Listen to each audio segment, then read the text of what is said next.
দিনাজপুরে শ্রমিক নেতা শেখ বাদশাকে গ্রেপ্তারকে কেন্দ্র করে পুলিশের সাথে বিক্ষুব্ধদের ধাওয়া পাল্টা ধাওয়া এবং সংঘর্ষ হয়েছে।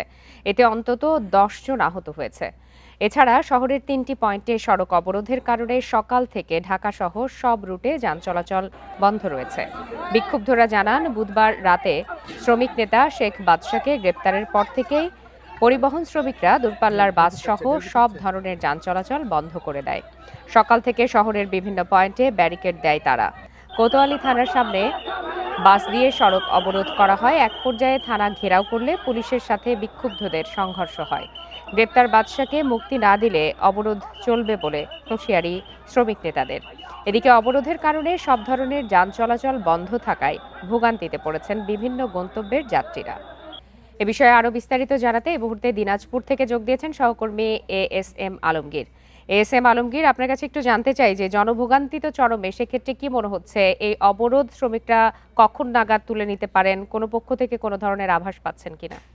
আমি এইমাত্র এখানে যারা শ্রমিক নেতা উপস্থিত আছেন তাদের সঙ্গে আমি কথা বলছিলাম। তারা যেটি বলছেন যে আসলে তাদের যে নেতা, সেই নেতা মুক্তি না হওয়া পর্যন্ত তারা অবরোধ তারা তুলবে না। কিন্তু আমরা পাশাপাশি অন্য শ্রমিক নেতারা আমাদেরকে যেটি জানাচ্ছেন যে দিনাজপুর থেকে সরাসরি বাস, দিনাজপুর বাস স্ট্যান্ড যেটি রয়েছে সেই বাস স্ট্যান্ড থেকে দিনাজপুরের অন্যান্য যে বাসগুলো যেগুলো বাইরে থেকে দিনাজপুর শহরে শহরের নাম তারা কিন্তু সেই দিনাজপুর শহরের বাইরে থেকে কিন্তু বাসগুলো চলাচল করতেছে। তো যার কারণে কিন্তু জনভোগান্তি কিছুটা কমেছে।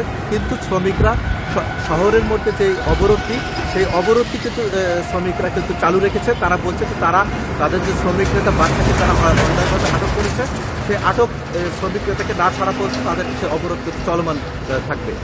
আমাকে পুলিশ যেটা জানিয়েছে যে আসলে তার বিরুদ্ধে শেখ বাচ্চার বিরুদ্ধে পুরনো মামলা রয়েছে।